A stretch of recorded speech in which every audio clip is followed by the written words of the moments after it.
Hola, muy buenas noches. De verdad que me sigue dando mucho gusto poder encontrarnos en estos estudios bíblicos de los martes, estudios que han reforzado nuestro conocimiento bíblico, estudios que nos han dado un panorama distinto con el que en algún momento podríamos coincidir o podríamos tener otra posible interpretación al respecto, pero finalmente nos conducen al mismo punto: crecer, madurar, aprender en el conocimiento de la palabra de nuestro Dios, que finalmente es lo que a ti y a mí como cristianos nos rige en todos los campos de nuestra vida. Es decir, en todo lo que hacemos nosotros, la palabra de Dios va a ser nuestro eje rector.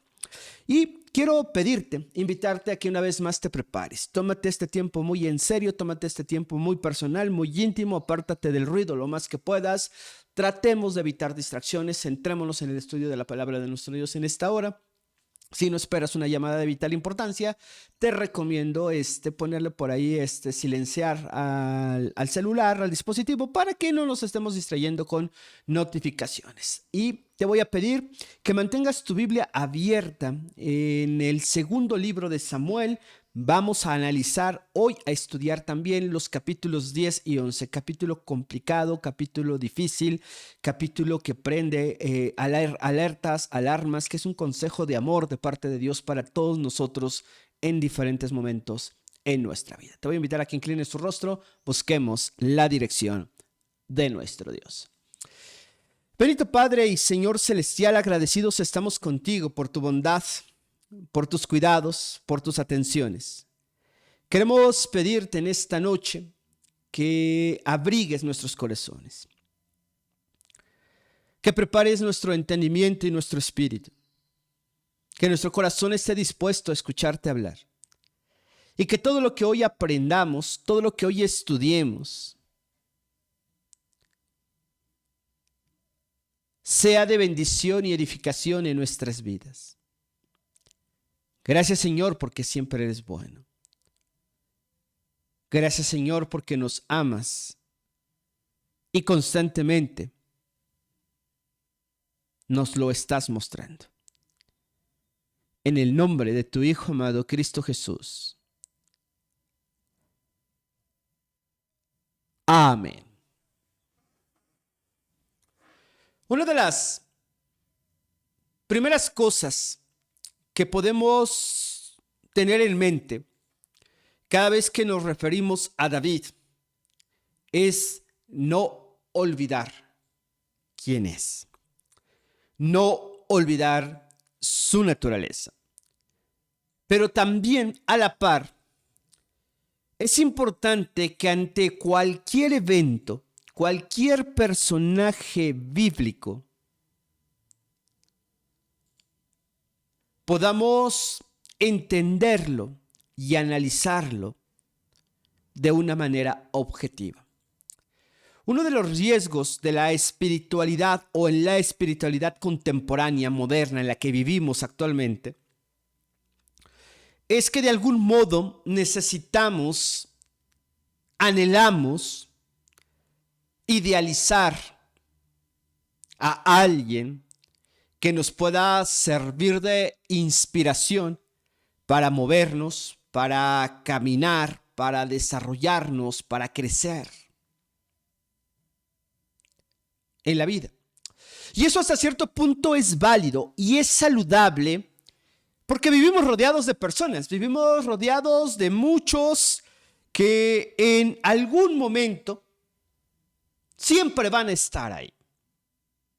El problema de idealizar algo o a alguien o alguna parte de nuestra historia es que corremos el severo riesgo de decepcionarnos, desilusionarnos, desalentarnos cuando algo negativo, cuando algo difícil aparezca en esa persona o en el panorama de lo que para nosotros es ideal. ¿Por qué te menciono todo esto? Porque acabamos de ver la semana pasada en uno de los capítulos interesantes, Gracia por Gracia, Es decir, David se sintió grandemente bendecido por parte de Dios. David recuerda con puntualidad cada una de las promesas de Dios. David recuerda aquella comunión con su mejor amigo, con Jonatán, y las promesas que se hicieron de proteger, de cuidar a su descendencia. Si algo quería Jonatán en la vida, el amigo de David, el hijo de Saúl, evidentemente, era que su nombre no fuese borrado de la historia, que su vida hubiese tenido algún sentido. Algo que en algún momento las personas idealistas hoy en día procuran. Otros pasamos sin esas preocupaciones, aunque de pronto sí nos gustaría dejar una huella en el lugar en donde estamos, los pastores en la iglesia donde estamos actualmente, los padres en la vida de nuestros hijos, los abuelos en la vida de los nietos. También de alguna u otra manera tratamos de mantener un impacto, que no pasemos desapercibidos. Si no bien como héroes nacionales, sí por lo menos una referencia positiva, algo que nos dé identidad, algo que nos diga vale la pena recontarlo y seguirlo contando hasta el fin de los tiempos o hasta que el Señor nos llame a su presencia, lo que suceda primero. David cumple su palabra. David se acerca a Mefiboset, el hijo de Saúl, y le concede los grandes privilegios, le devuelve todo el poder que tenía su padre y su abuelo, le devuelve sus tierras, le devuelve los frutos, le devuelve el dinero, le devuelve la seguridad, le devuelve los sirvientes y además lo invita a vivir y a comer todos los días que le resten de vida en la mesa de David. Y todos podríamos decir, esto es extraordinario porque Dios realmente está manifestándose a través de la vida de David, a través de sus acciones. Bueno, esto lo hemos tenido como preámbulo, esto lo hemos tenido para que no olvidemos qué venimos estudiando, qué ha acontecido en la vida de David, porque para poder tener una apreciación de un texto bíblico siempre es importante estudiar un contexto. Ese es el tip más importante. Cada vez que tú te acerques a la Biblia, cada vez que tú leas un versículo, un capítulo, déjame te digo, Dios te va a sorprender. Porque hay capítulos y versículos tan claros, tan nítidos y otros tan confusos que vale la pena analizarlo y buscar en la escritura el complemento de la información para que esto nos permita tener la escena completa y entonces sí fijar una postura. De pronto nos sucedió con Saúl, si recuerdas. Sí, ese momento en el que llegamos literalmente a querer quemar en leña verde a Saúl por todo lo que había hecho, pero de repente lo vemos en una actitud temerosa, lo vemos en una actitud solitaria, lo vemos en una actitud desesperado, frustrado, perdido, y sientes esa sensación de que algo más se podía haber hecho en la vida de Saúl. Bueno, pasan muchas cosas, nos va a pasar en la vida.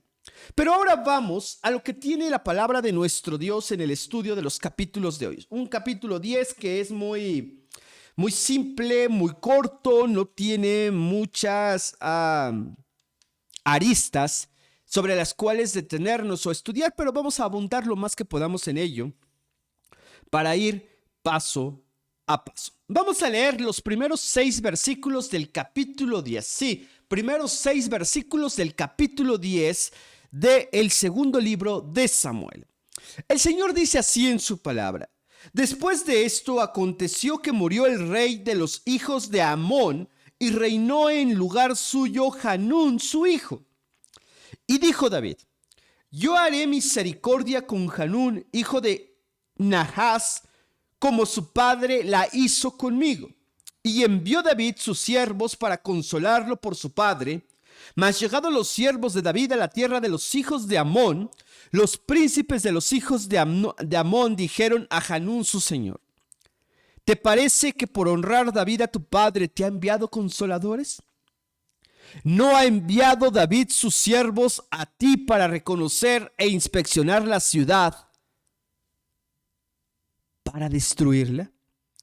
Entonces Hanún tomó los siervos de David, les rapó la mitad de la barba, les cortó los vestidos por la mitad hasta las nalgas y los despidió. Y cuando se le hizo saber esto a David, envió a encontrarles, porque ellos estaban en extremo avergonzados.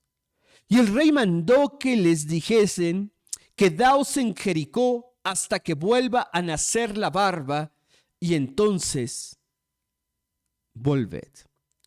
Y viendo los hijos de Amón que se habían hecho odiosos a David, enviaron los hijos de Amón y tomaron a sueldo a los sirios de Bet-Rehob y a los sirios de Soba, 20,000 hombres de a pie, del rey de Maaca 1,000 hombres, y de Istop 12,000 hombres. Como diría alguien por ahí, ¿por dónde empezamos?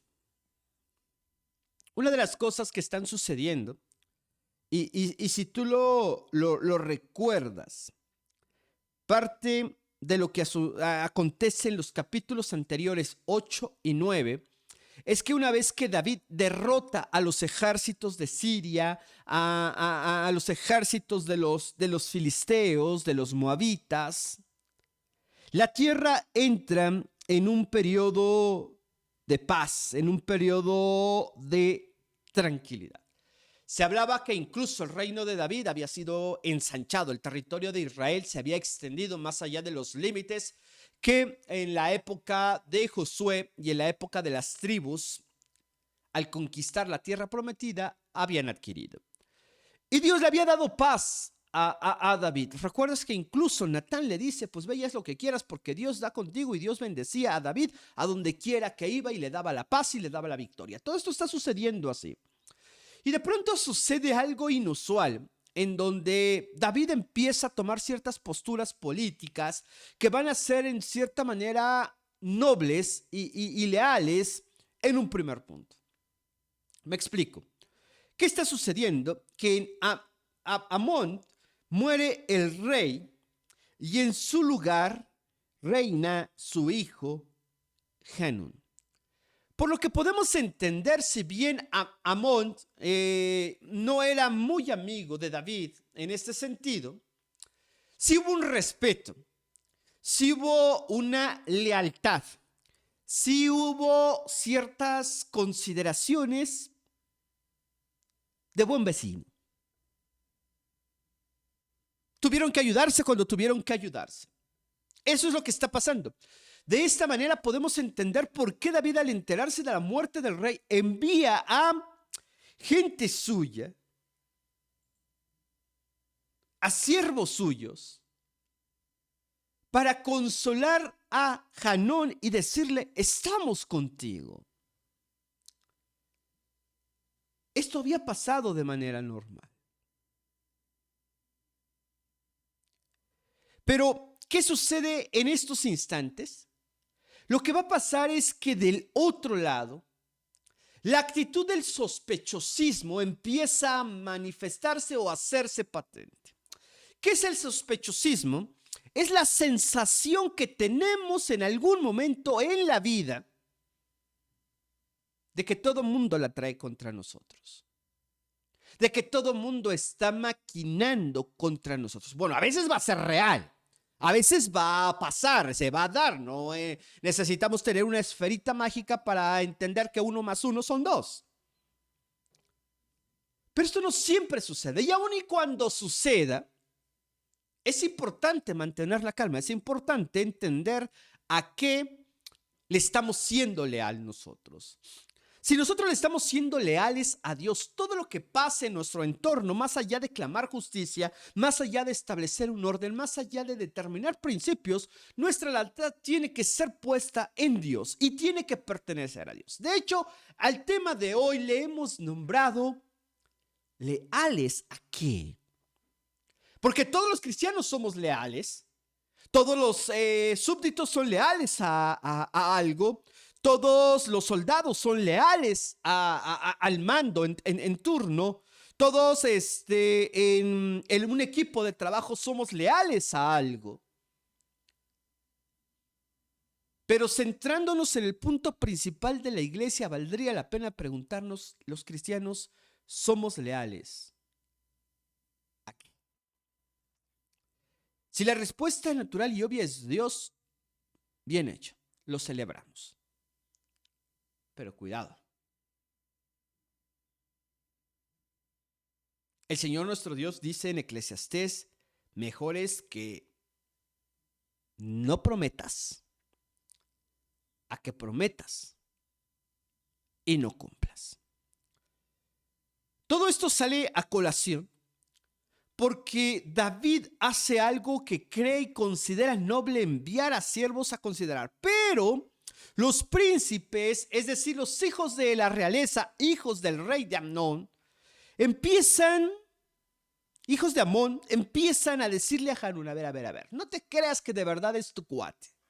Si te mandó a ellos es porque quiere algo, quiere destruir la nación, quiere conquistar la tierra. Y te has puesto a pensar qué sucede cuando una persona está en dolor, cuando una persona está inestable, cuando una persona está pasando por momentos críticos.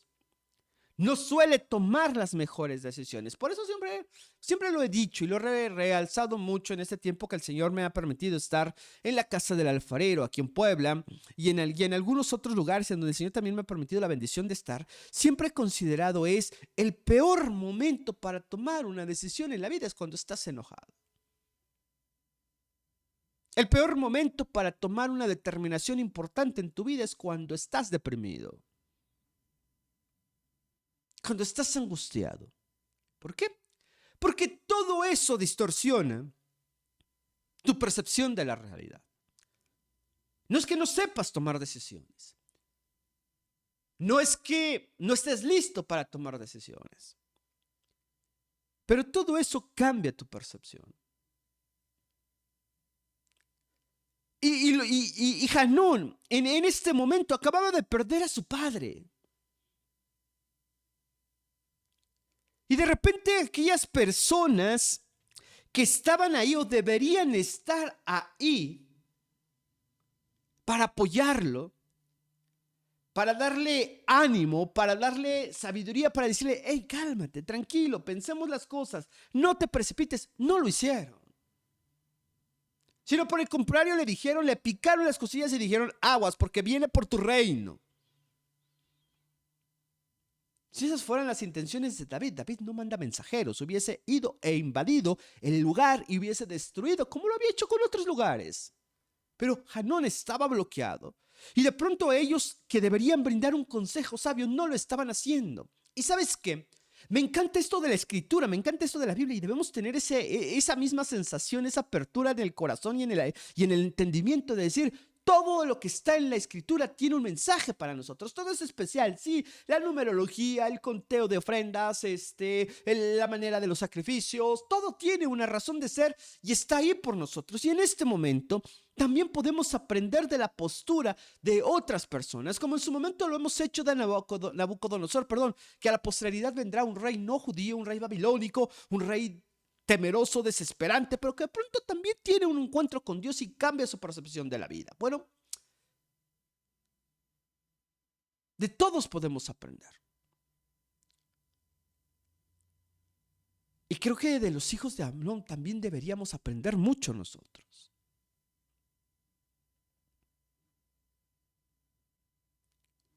Cuando alguien está teniendo una percepción complicada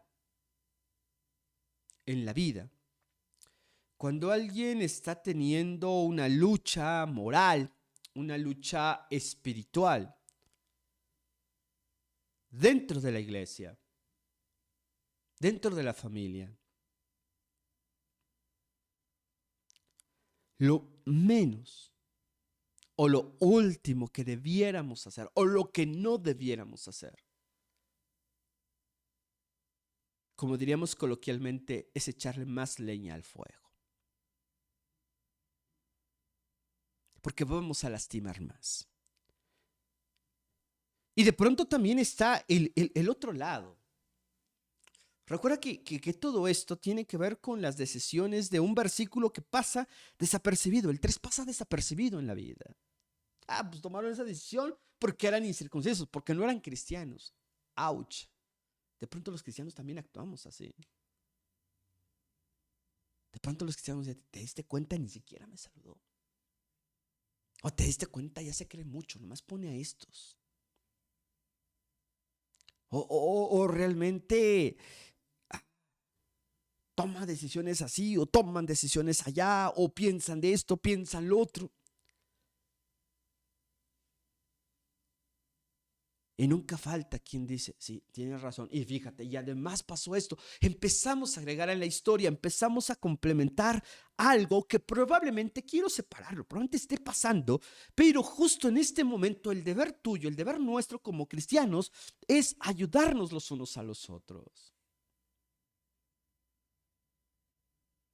Si algo no está bien, tomemos un respiro, descansemos un momento y después hablamos. Pero los hijos de Amón estaban enojados. Los hijos de Amón sospechaban de todo mundo y les impidió tomar con claridad una decisión que va a ser crítica, va a ser grave para ellos. Desafortunadamente sus consejeros no pensaron con claridad y esa sensación de desconfianza en los mensajeros de David les llevaron a entender que eran espías quienes iban, una decisión que iba a traer grandes consecuencias.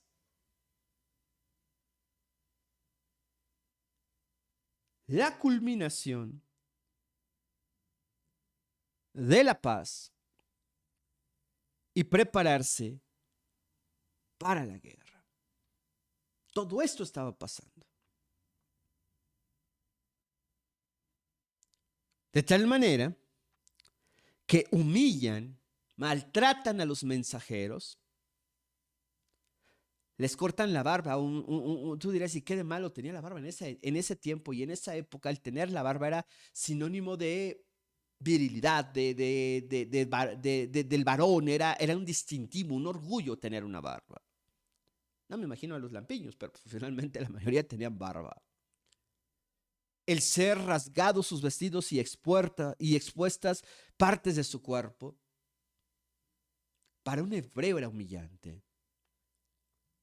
Porque el cuerpo debía ser protegido y guardar un decoro frente a todos los demás. Todo esto es violentado, es pasado por alto. Los hijos de Amnón, compañeros de Hanón, lo único que querían demostrarle, a nosotros no nos apantallas.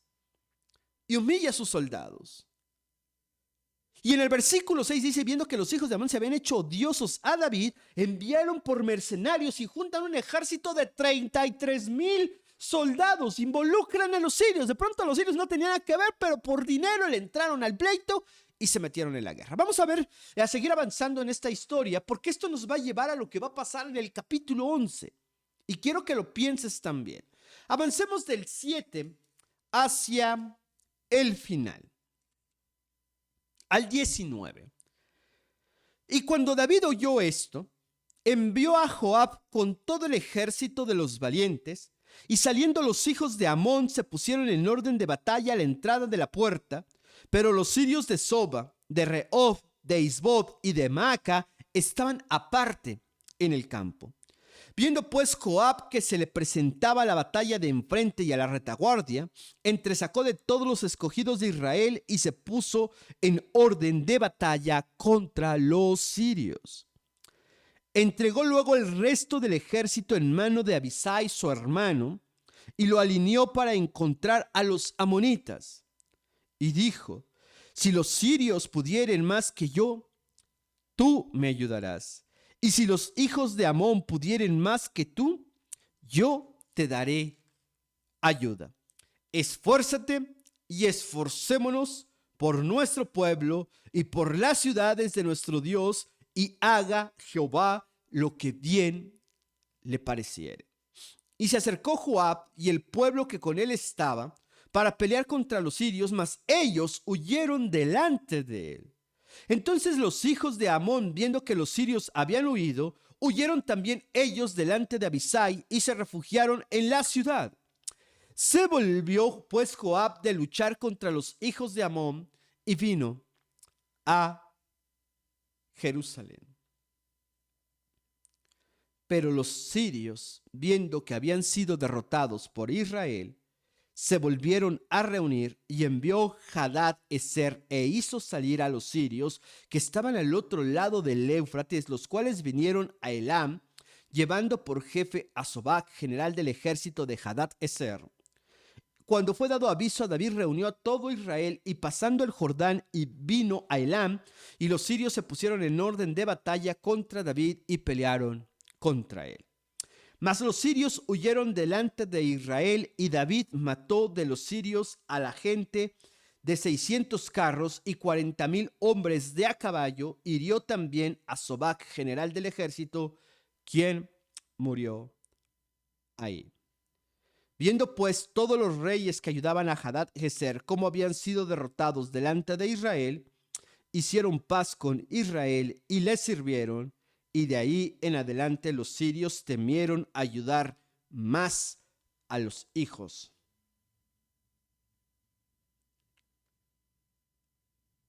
de Amón. Cuando notamos en este pasaje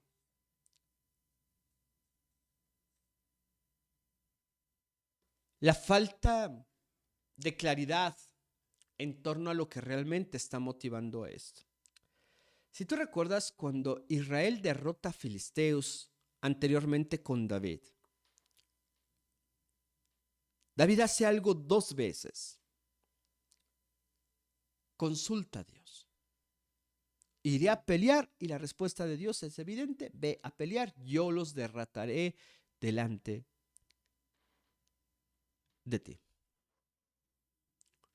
Otros de los peligros que podemos enfrentar en la vida es la soberbia en nuestra relación con Dios, en nuestra vida, en lo que tenemos, en lo que somos, en lo que podemos y en lo que queremos. ¿Por qué menciono este término? La soberbia va relacionada también con aquella capacidad de creernos lo que nosotros somos y de darnos un valor elevado como para poder pretender incluso que tenemos todo el conocimiento del mundo. Esto pasa. Y de pronto empieza el tema a parecer más contundente en nosotros. ¿Leales a qué, hermanos? ¿A qué somos leales? ¿En dónde está nuestra fidelidad? Ya tocamos el tema de los hijos de Amón que no pudieron aconsejar con sabiduría a su rey y terminaron muertos. Un ejército de 33,000 soldados es derrotado con la facilidad con la que se derrumba un castillo de arena. Posteriormente, los sirios no entienden la elección y juntan un ejército más grande y son derrotados cerca de 40,600 soldados, más grande que el ejército anterior en estos momentos. Pero ¿a qué voy? No a las cualidades de la guerra, no a las estadísticas, sino yo te invito a que revises de una manera rápida y pronta en este momento cuántas veces aparece el nombre de Jehová en 19 versículos. Una. Y otra vez aparece el nombre de Dios. ¿Y qué crees? Ninguna por David. Si por Joab, el general del ejército de Israel. Y en todo este momento no aparece la consulta de Dios. Cuando David oye el primer ataque de Amón y de los hijos, manda a todo su ejército y lo manda con Joab. Y Joab, al ver 2 frentes, es inteligente, es astuto, es capaz, pero yo sigo cuestionando: ¿a qué le es leal Joab? ¿A David? ¿A su ego? ¿A Dios? ¿A Israel? ¿A qué le es leal Joab? Tiene una astucia que vale la pena resaltar. No era ingenuo, no era simplemente que estaba porque pues era el más barberito con David. No, era una persona capaz, era una persona que tenía visión y divide el ejército, se lleva a unos y deja al lado a su hermano para pelear y hacen un plan estratégico interesante donde dice, si ellos pueden más contra mí, tú vienes y me ayudas. Si ellos pueden más que tú, yo voy y te ayudo. Trabaja en equipo en teoría o aparentemente. Eso es lo que va a mostrar Joab en este momento. Y la respuesta a toda esta estrategia es que ganan, los derrotan, después vuelve a pasar, se reúnen los filisteos y otra vez David dice, ahora ve con todo el peso de la ley. Y no consulta a Dios. Y te preguntarás, pero ¿y cómo sabe, pastor, que no lo hizo en secreto? ¿Qué hacía David siempre? Públicamente honraba a Dios. ¿Recuerdas cuál es el pleito con Mical? Cómo danza, cómo se alegra y lo hace público y lo dice, lo voy a seguir haciendo. Es curioso que en estos momentos, cuando hay paz, cuando hay tranquilidad, él toma las decisiones y no consulta a Dios. Sí, probablemente entendía y asumía que esa era su responsabilidad, que esa era algo que Dios había establecido para él, pero ¿sabes qué? No se puede convertir en hábito en nosotros el tomar decisiones, el hacer cosas sin consultar a Dios, porque ello sí va a determinar nuestra fidelidad y nuestra lealtad a algo. Podemos hacer cosas en el nombre de Dios sin serles leales a Dios realmente. Podemos tomar o participar en cosas que tengan que ver con Dios sin serle leal a Dios totalmente. O en apariencia, en una situación realmente complicada.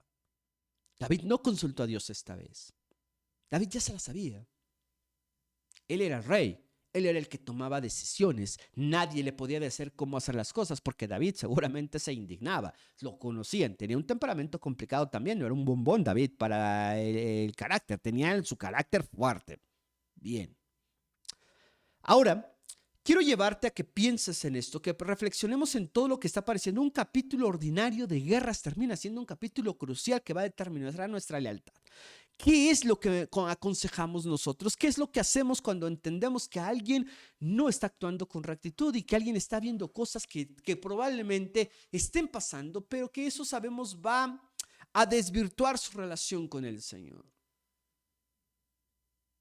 ¿Qué hacemos nosotros?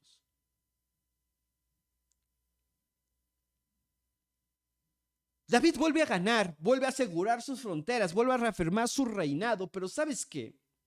Hay algo que va a pasar. Y algo de lo cual debemos aprender tú y yo, como David lo aprendería más tarde de la manera más dolorosa y más cruel. Las pruebas, las tentaciones más grandes y los desafíos más grandes en nuestra vida, en nuestra salud espiritual, no te van a llegar en los días de adversidad, en los días de dolor, en los días de dificultad. No. Te van a llegar en los momentos de mayor tranquilidad, de mayor paz, de mayor calma. ¿Estás listo? Vamos al capítulo 11. Recuerda, siempre es importante tomar notas. Gracias, amados hermanos, que nos dejan sus saludos, que manifiestan que están aquí en el estudio. Les mandamos un fuerte abrazo. Y confiamos en que de todo esto podamos algo para tomar, para retomar en nuestra vida, para fortalecernos. Por supuesto que hay algo que aprender de los príncipes de Amnón, los príncipes en el reinado de Hanón. Y por supuesto que también podemos aprender de Hanón a no tomar decisiones precipitadas, a darle un filtro necesario a lo que escuchamos, pero también tener un freno contra lo que decimos, contra lo que comentamos o de lo que formamos parte en alguna murmuración, en alguna situación que no va a edificar evidentemente al cuerpo de Cristo y por supuesto va a lastimar, va a lacerar, va a herir y va a dañar nuestra propia vida. Bueno, ahora, entendiendo esto, el tema de las pruebas, entendiendo esto de la dificultad en momentos de paz, quiero que me acompañes al capítulo 11, un pasaje conocido, un pasaje del cual romantizamos mucho lo que ahí sucedió. No debemos romantizarlo, no debemos decir que hay pues, alguna prueba, alguna caída podemos tener, no somos perfectos. No, no, no, no, dista mucho de eso. Te voy a pedir que me acompañes a la lectura de los primeros versículos en el capítulo 11, primeros 3 versículos. Lee conmigo en voz alta, por favor. Dice el Señor en su palabra: aconteció al año siguiente, en el tiempo que salen los reyes a la guerra, que David envió a Joab y con él a sus siervos y a todo Israel, y destruyeron a los amonitas y situaron a Raba, pero David se quedó en Jerusalén. Y sucedió un día, al caer la tarde, que se levantó David de su lecho y se paseaba sobre el terrado de la casa real, y vio desde el terrado a una mujer que se estaba bañando, la cual era muy hermosa. Y envió David a preguntar por aquella mujer, y le dijeron: aquella mujer es Betsabé, hija de Eliam, mujer de Urías.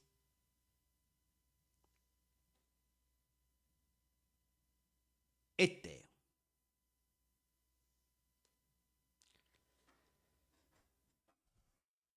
Es curioso que de los puntos que resaltamos en estos primeros versículos, tiene que ver que había un tiempo para salir a la guerra. No lo sé.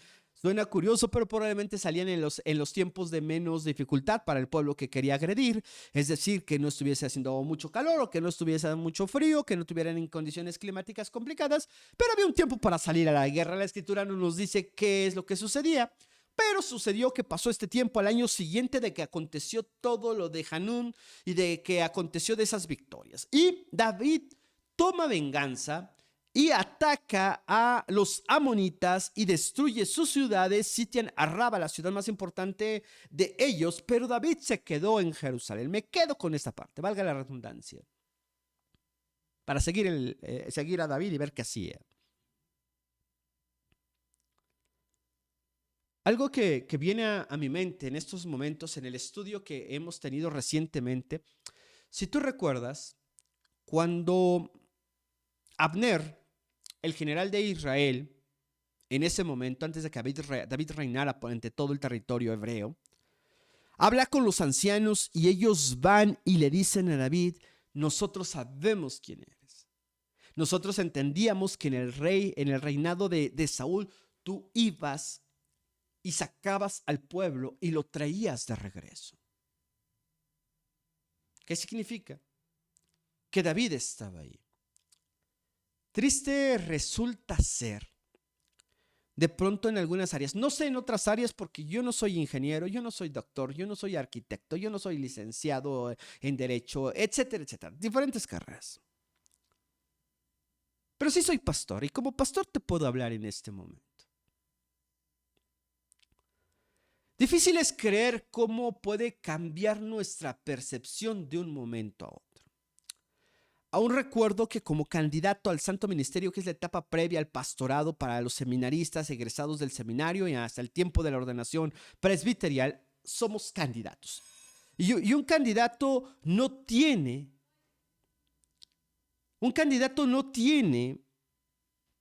privilegios, no tiene voz ni voto, no tiene derecho a hablar más allá de diferentes circunstancias y diferentes momentos en la vida. Sí, y lo dejo en claro como tal. Y como candidato tienes que barrer, y como candidato tienes que trapear, como candidato tienes que pintar, como candidato te tienes que quedar callado. Es nuestra naturaleza, está bien, forma parte de nuestra vida. El problema radica, y que eso con lo que voy en estos momentos con David, el problema es que esa persona que lo hacía con gusto, que servía con gusto como candidato, que decía: no me importa, yo barro, yo trapeo, yo pinto, yo sirvo, yo sonrío, yo platico con la femenil, yo trabajo con los jóvenes, me encanta dar clases a los niños y soy feliz aunque me pongan ahí parado en la puerta. Pero cuando soy ordenado ya como pastor, donde la corbata ya pesa,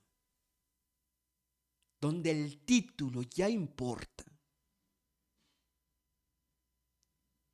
no vuelvo a barrer. Que lo hagan otros. Y si tengo un candidato, pues que lo haga el candidato. Y no quiero hablar y ser claro. Hay parte formativa en nuestra vida. Hablo de mí. Hablo del título que nosotros tenemos, de lo que nosotros somos en estos momentos. E importa lo que estaba sucediendo con David. ¿Sí? Yo no puedo cambiar mi esencia por algo en algún momento. Si yo era muy servicial antes de tener un título, antes de tener un ministerio, antes de ser un oficial de la iglesia, yo tengo que seguir con esa lealtad, tengo que seguir con esa misma entrega, tengo que seguir con ese mismo amor. David no lo hizo. David fue rey y dejó de salir a pelear las batallas. En este momento ya tenía paz, tenía que disfrutar la vida, tenía que estar contento, porque finalmente eso estaba pasando en su vida, que pelearan otros. Y en el tiempo en que acostumbraban salir los reyes a la guerra, ¿qué crees? David rey no salía.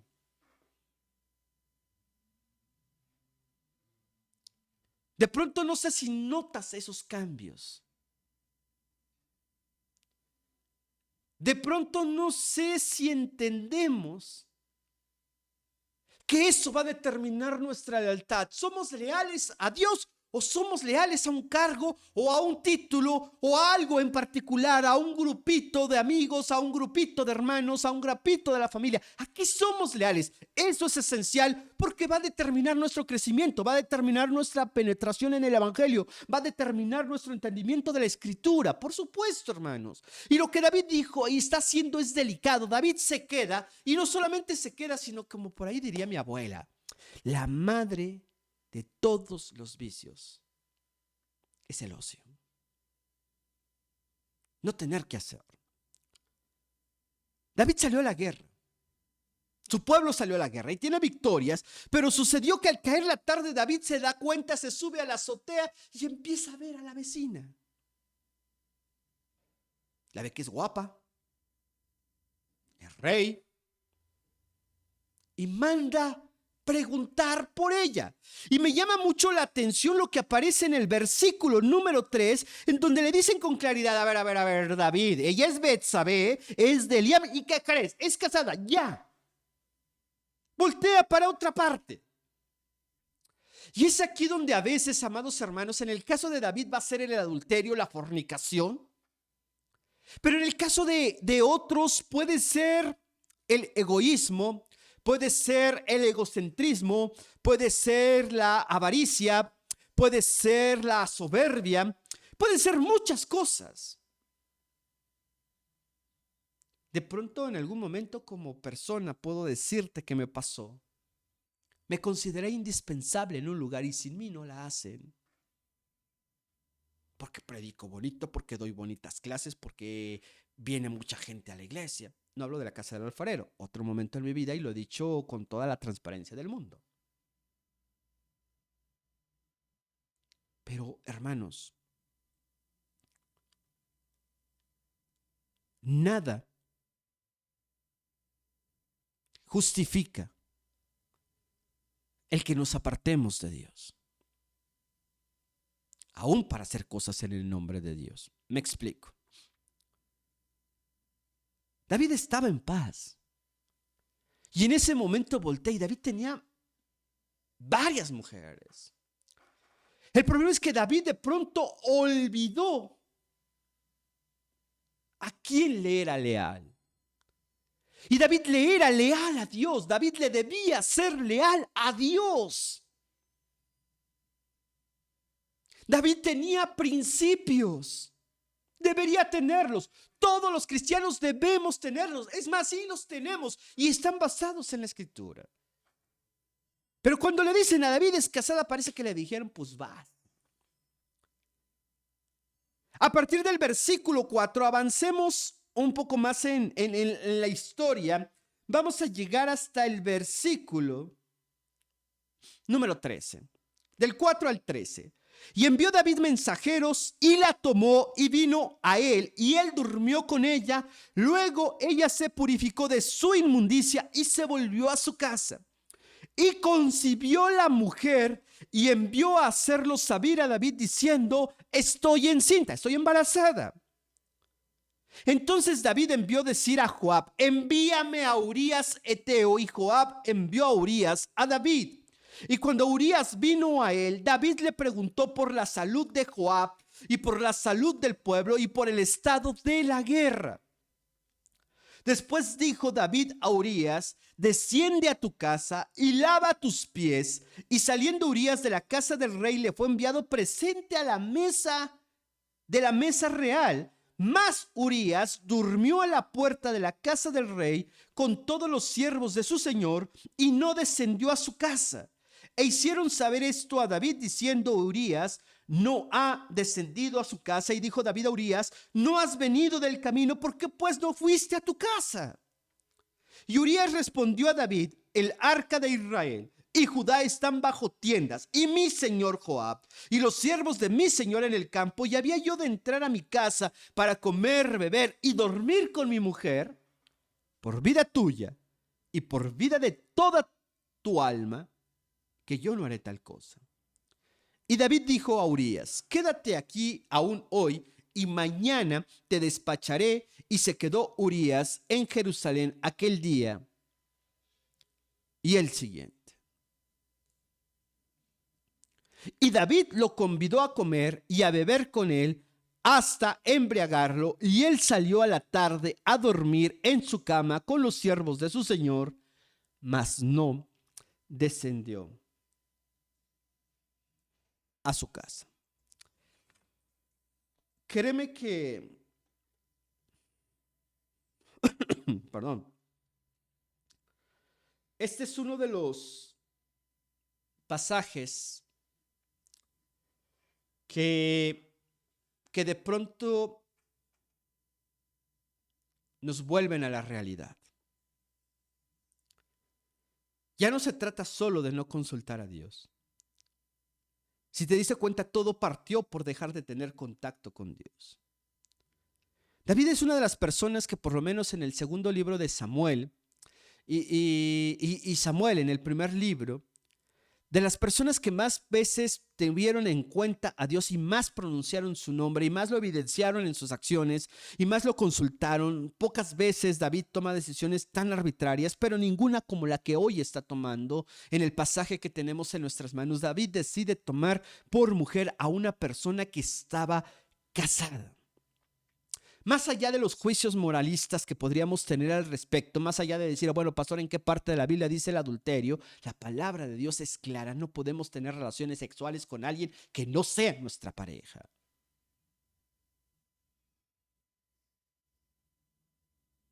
Dios condena el adulterio. Vienen los mandamientos. Es más, vienen dos: no cometerás adulterio, y viene: no codiciarás la mujer de tu prójimo.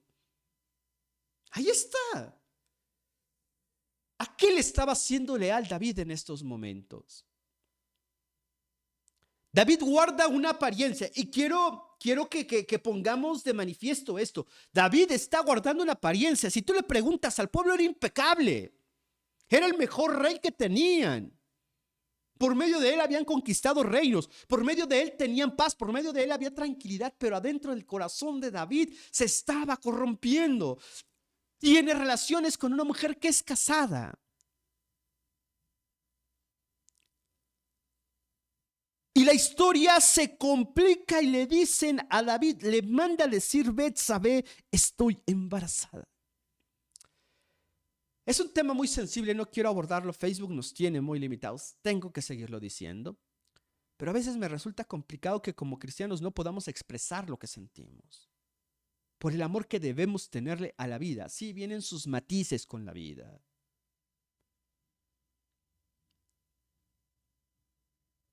Pero hoy se hubiera tomado una decisión muy fácil: pues ve a tal clínica y ahí acaban con tu problemita. Es legal, está en la Constitución. ¿Por el hecho de estar ahí es justo a los ojos de Dios? No. Pero volvemos a este punto. David no toma esa decisión Pero toma una igual o peor y David le dice, a ver, tráigame a Urías. Urías llevaba meses en la guerra, por lo menos 2, que es cuando Betsabé tuvo que darse cuenta que estaba embarazada. 2 meses, viene, no ha acabado la guerra. David lo sienta, lo platica, lo endulza y le dice, vete a dormir a tu casa. ¿Qué esperaba David? Que al no ver a su mujer tanto tiempo tuviera relaciones con ella y al final, quedó embarazada. Era de Urías. No. La actitud de David es perversa. Es errónea, es equivocada. No hay distinción de lo que hacía Saúl con lo que él está haciendo. No hay distinción con una mentira, no hay distinción con una difamación, no hay una distinción contra un cisma, no hay distinción contra un sabotaje dentro de la iglesia, dentro de tu trabajo, dentro de tu familia, dentro del lugar en donde te desarrollas. No hay distinción. Adulterio, homicidio, mentira, chisme, sabotaje, murmuración, todos están en la misma línea. Todos. Porque ello determinas a qué le eres leal. Te lo puedo decir con claridad, Martín Licona como pastor 2015 le era leal a él, no a Dios. ¿Servía a Dios? Por supuesto. ¿Hice cosas que no eran correctas delante de Dios? No, pero mis decisiones no fueron basadas en el temor a Dios. El orgullo nos hace perder de vista, hermanos, el servicio a Dios. Y eso pasa. David, una persona que sacó al pueblo de Israel a pelear grandes batallas, toma una mala decisión y ¿qué crees? La complica. Emborracha a Urías, lo embriaga, pretende hacerle creer que no había pasado nada. Y como no lo logra, quiero que me acompañes en estos últimos minutos a la parte final. Vamos del versículo 14 al 27 para cerrar este capítulo. Venida la mañana, escribió David a Joab una carta, la cual envió por mano de Urías. Y escribió en la carta diciendo, poned a Urías al frente en lo más recio de la batalla y retiraos de él para que sea herido y muera. Así que cuando Joab sitió la ciudad, puso a Urías en el lugar donde sabía que estaban los hombres más valientes, y saliendo luego los de la ciudad pelearon contra Joab y cayeron algunos del ejército de los siervos de David y murió también Urías Eteo. Entonces envió a Joab e hizo saber a David todos los asuntos de la guerra y mandó al mensajero diciendo, cuando acabes de contar al rey todos los asuntos de la guerra, si el rey comenzara a enojarse y dijere, ¿por qué os acercasteis demasiado a la ciudad para combatir? ¿No sabíais lo que suelen arrojar desde el muro? ¿Quién hirió a Abimelech, hijo de Jeroboam? ¿No echó una mujer del muro un pedazo de una rueda de molino y murió en Tebes? ¿Por qué os acercasteis tanto al muro? Entonces tú le dirás, también tu siervo Urías, Eteo, es muerto. Fue el mensajero, y llegando contó a David todo aquello que Joab le había enviado, y dijo el mensajero a David, prevalecieron contra nosotros los hombres que salieron contra nosotros al campo, bien que nosotros les hicimos retroceder hasta la entrada de la puerta, pero los flecheros tiraron contra tus siervos desde el muro y murieron algunos de los siervos del rey, y murió también tu siervo Urías Eteo. Y David dijo al mensajero, así dirás a Joab, no tengas pesar por eso, porque la espada consume ora a uno, ora a otro. Refuerza tu ataque contra la ciudad hasta que la rindas. Y tú, aliéntale. Oyendo la mujer de Urías que su marido Urías era muerto, hizo duelo por su marido. Y pasado el luto envió David y la trajo a su casa, y fue ella su mujer, y le dio a luz un hijo. Mas esto que David había hecho fue desagradable ante los ojos de Jehová.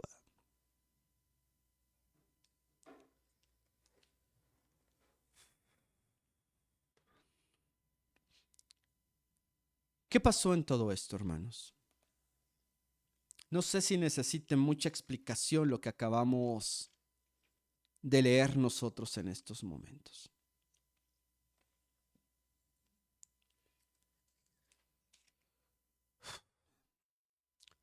David no solamente se equivoca al no cumplir con su misión de salir y pelear las batallas que Dios le había mandado pelear.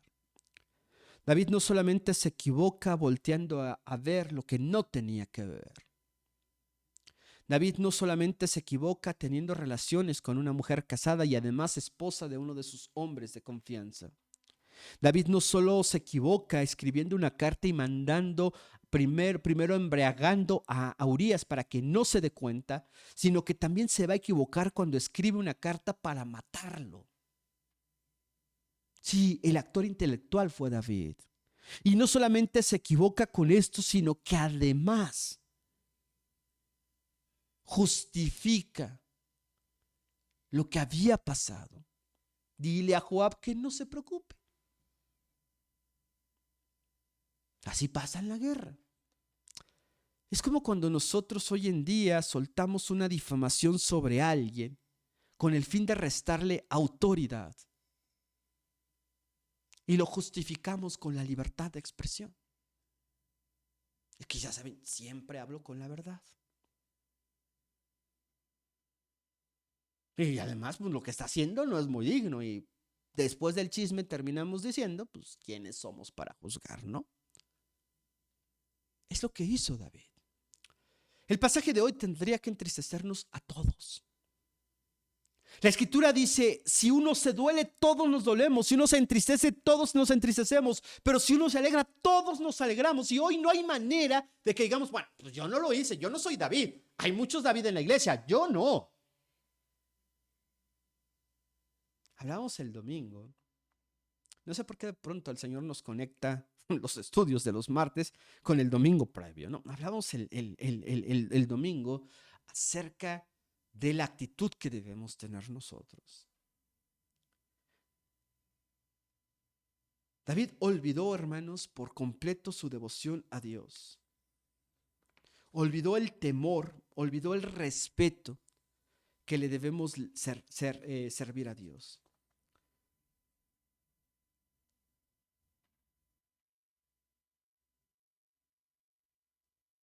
En todo este capítulo y en el 11, no encontramos una sola vez a David consultando a Dios. Mucho menos cuando pone el ojo en Betsabé y comete adulterio y fornica con ella. Mucho menos cuando quiere ocultar su pecado delante de los hombres. Joab sabía que había pasado, le iba a costar caro a David. Pero no dice nada. Amados hermanos, cuando hacemos algo en la vida, cuando tomamos la decisión en la vida, cuando decidimos sobre algo en un evento en lo que yo participo, cuando condiciono mi participación, cuando hablo de una persona sin hacerlo directamente con ella, cuando busco poner piedra de tropiezo a su camino, cuando trato de sabotear con mi ausencia, con mis comentarios, con mis argumentos, lo que otro está intentando construir, vale la pena preguntarme a qué le estoy siendo leal. Cuidado. Saulo, Pablo, persiguió a cristianos en el nombre de Dios. David guarda una apariencia de ser especial. Saúl ofreció sacrificios a Dios sin tener un corazón leal a Dios. ¿A qué le somos leales? Si tú y yo le somos leales a Dios, tú y yo tenemos que serle fieles a Él en todo y por encima de todo. Estar conscientes, hermanos, que todos somos susceptibles de caer, de pecar en algún momento y de la manera menos imaginable en nuestra vida. No, no es culpa de los demás. Es descuido en nuestra relación con Dios. Es abandono de nuestra fe con Dios. Es olvidarnos que si servimos a Dios, le servimos a Él. Que si hacemos algo, lo hacemos para Él, lo hacemos por Él y lo hacemos con Él. Y que nada justifica el daño al prójimo, que nada justifica hablar mal del prójimo, que nada justifica disfrutar la caída o el error del prójimo, que nada justifica que le deseemos le vaya mal al prójimo. David creyó salirse con la suya. Te invito a que estudies en casa próxima semana capítulo número 12.